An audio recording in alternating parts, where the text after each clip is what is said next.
What's up, everybody? I hope everyone out there is having a great day today. If you watched yesterday's video, you know that I have received Ken Kratz's book. And I'm going to go through it chapter by chapter, talk about the things he talks about. He says the case against Steven Avery and what making a murderer gets wrong. So we're going to go through it chapter by chapter. One video per chapter, maybe, depending on how much information is in each chapter, maybe two. But for this video, we're doing the first chapter. We're going to compare it to Making a Murderer, see what they proved, see what he thinks is the truth, and we think it's going to be very interesting to see what Ken Kratz writes in this book, what he talks about, his version of the truth. I think it's going to be a time. Here we go. I just finished chapter 1. Chapter 1 is called True Crime Today.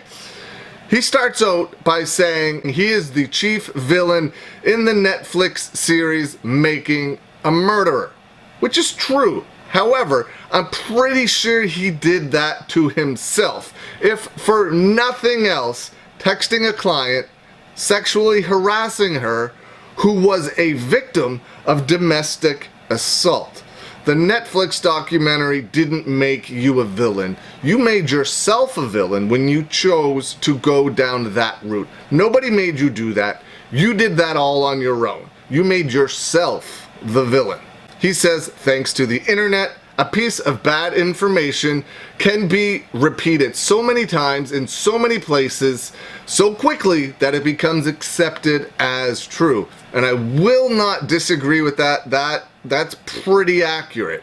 However, it can also be a place that proves when someone isn't telling the truth and puts it out there over and over again. So much so, you feel the need to write a book defending yourself. Ken Kratz says this book isn't intended to polish my tarnished image, vent my anger, or ask for sympathy. I'm writing because the truth matters. I agree, the truth does matter 100%. You're absolutely writing this book to try and help fix your image. Make some money because you closed your law office in 2016, and that's 100% fine to do. You're fully entitled to try and clear your own image, to try and make some money. Everyone else is, so you should be afforded that as well. But there's no need to lie about the reason you're writing the book. You're absolutely trying to clear your name, trying to make some money. Just be honest about it. You, as much as anyone else is involved in this case, is trying to clear their name, which is why Andrew Colburn is suing Netflix, because he's trying to clear his name. But like I said, just be honest about it. And don't hide your intentions. Absolutely trying to clear your name, absolutely trying to get your truth out there, and absolutely trying to make a little bit of money. Ken Kratz also states, why should you believe a word I say? That's easy. I'm not asking you to. Yes, you are asking us to. Why else would you be writing a book? Unless it's 100% financially driven, you definitely want people to believe your truth. And again, I get it. I'm not arguing the fact that you believe what you did is probably the best thing to do. Doesn't mean that it was, but you're definitely writing this book to get people to believe your truth. And I get that, but again, why lie about it? It doesn't make any sense.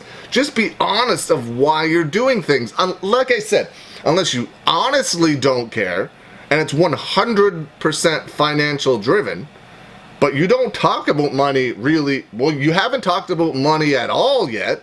So the only reason to write this book then would be to clear your name and get your truth out there and get people to believe you. He says his argument on why Steven Avery is guilty centers on the blood, the key, and the burn pit. Now, in the first episode of season 2 of Making a Murderer, and in a bunch of the episodes of season 1, they definitely point the narrative that the blood was planted because they had a vial of Stephen Avery's blood. So that point can definitely be argued, and I'm definitely interested to see where Ken Kratz goes with that. And then there's the key, which by all means, is there anybody out there that doesn't believe this key was planted? I mean, there's cops on the witness stand that says the key wasn't there the first time they searched for it, the first time they searched his room. So I think everybody agrees the key was planted. Yes? No?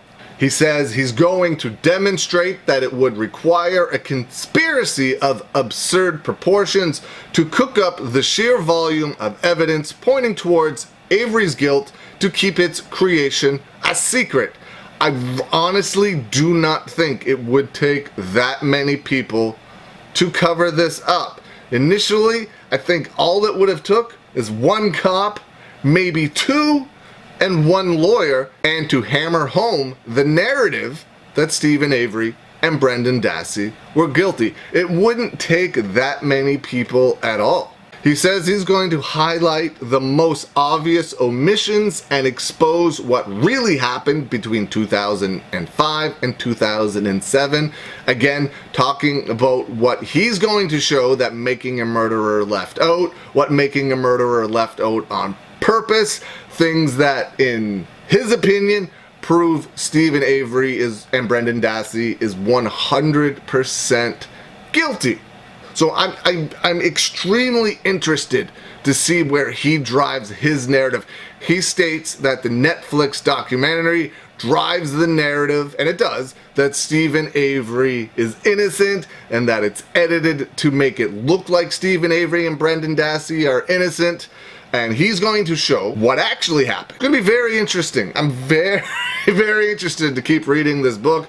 But did you notice?